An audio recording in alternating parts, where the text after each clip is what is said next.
আসসালামু আলাইকুম ফ্রেন্ড। তো আজকে দেখতেই পাচ্ছ যে রড কেটে নিয়েছি।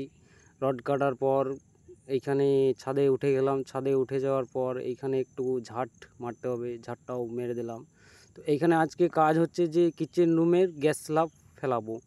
তো দাদাকে বললাম, ঘর মালিককে, যে দাদা এই স্ট্যান্ডটা তুমি মার্বেলের করে নাও, দেখতে স্ট্যান্ডার্ড লাগবে। তো দাদা বলছে এই পুজোর সময় আমি আর এত খরচা করতে পারবো না, এই যে রড পুরোনোগুলো বেঁচেছে সেইগুলো দিয়েই আমার গ্যাস স্ল্যাবটা ফেলে দাও। তো দেখতেই পাচ্ছ কুড়িয়ে বাড়িয়ে রডগুলো নিয়ে পেদে কাজ করছি। তো রডগুলো বুঝতেই পারছো যে কত পুরনো রড, কোথায় ছিল না ছিল, কোথা থেকে এনে আমাকে দাদা দিল, বলছে এই রডগুলোতে আমার গ্যাস স্ল্যাবটা ফেলিয়ে দাও, আর কিছু করতে হবে না তোমাকে। তো ঘর মালিক যেটা বলবে সেটা তো করতেই হবে, বুঝতেই পারছো 1 ফুট দূরে দূরে তোমার রডগুলো দিচ্ছি, মানে তাহলে কতটা শর্ট চলছে, এখন লাস্ট কাজ চলছে, ওই জন্যেই এতটা শর্ট, ওই জন্যেই একটুকু মানে ডিস্টার্ব হচ্ছে এই গ্যাস স্ল্যাবটা ফেলাবার। আমি দাদাকে বললাম যে দুটো আমাকে 6-এর রড এনে দাও, আমি মানে গ্যাস স্ল্যাবটা ভালো করে ফেলে দিচ্ছি। দাদা বলছে না, আমি এখন রেডিমেড করতে চাই, আমি ওইটা মার্বেলেরই করব, কিন্তু আপাতত তুমি আমাকে রান্না করার মতন এখন গ্যাস স্ল্যাবটা আমার রেডি করে দাও, পরে আমি ওইটা ভেঙে তোমার মার্বেলের করে নেব খুব ভালো করে। তো আজকে কাজ এই গ্যাস স্ল্যাবটা ফেলাবো, আর দুটোর দরজা আছে, দুটো দরজা জাম করব। আর এত রোদ দিয়েছে ভাই গাঁড় দিকে, বাকিটা তোমরা বুঝতেই পারছো। আর আমার মধ্যে একটা সমস্যা রয়েছে যে বারবার প্যান্টটা খুলে যাচ্ছে। আমার কোমর হচ্ছে 18 আর আমার প্যান্টের কোমর হচ্ছে 28, ওই জন্যেই প্যান্টটা বারবার খুলে যাচ্ছে। আব্বা ওই জন্যই বলেছিল বেটা 2 ক্লাস পড়, 2 ক্লাস পড়, কিন্তু কি করব, কথা শুনি নাই। তখন বয়স কম বয়স ছিল, চেড়ে এনজয় করেছি, ঘুরে বেড়িয়েছি, বুঝতেই তো পারছো। ওই জন্যেই আজকে এত কপালে কষ্ট, খাটছি রোদেই।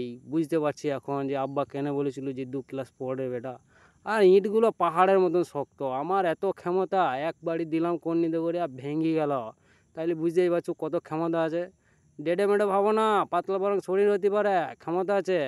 আর আমার জনি ভাইয়ের ছোটো ভাই দেখতেই পাচ্ছ মশলা কাটতে লেগে গেছে, 5 মিনিটের মধ্যে মশলা রেডি করে দিল একদম জনি ভাইয়ের ছোটো ভাই।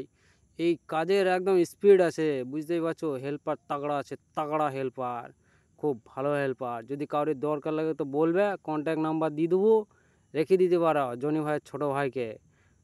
তো আজকে এই গ্যাস স্ল্যাবটা ফেলা হয়ে যাবে, কালকে আবার গ্যাস স্ল্যাবটা ফিনিশিং করতে হবে।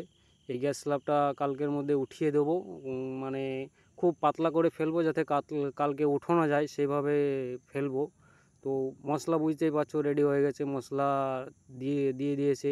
এবার তোমার খাঁচাটা বস করাবো। তো খাঁচাটার ওজন ভাই আমার থেকে বেশি, ধরি ছুটি দিলাম, খুব উঠোই দিয়ে কষ্ট হচ্ছিল খাঁচাটা, ওই জন্যেই ক্ষমতা একটু বেশি লেগে গেল, খাটারি হয়ে গেল, ঘেমে গেলাম। বুঝতেই পারছো গেঞ্জি দেখে বুঝিলাম কতটা মানে কষ্ট হয়েছে। আজকে একদম মানে ফাটিয়ে দিয়েছে, এত রোদের চাপ না, মানে গাঁড় দিকে একদম। বাকিটা তোমরা বুঝতেই পারছো কি বলতে চাইছি, তোমরা হয়তো সব বুঝবে, লেজেন্ড যে হতো। তো বাকিটা বুঝেই নাও। আর আরেকটা ভাই অনুরোধ, আমার চ্যানেলটাকে একটু সাবস্ক্রাইব করে নেবে, তাহলে আমি ভালো ভালো ভিডিও তোমাদের কাছে নিয়ে আসতে পারবো।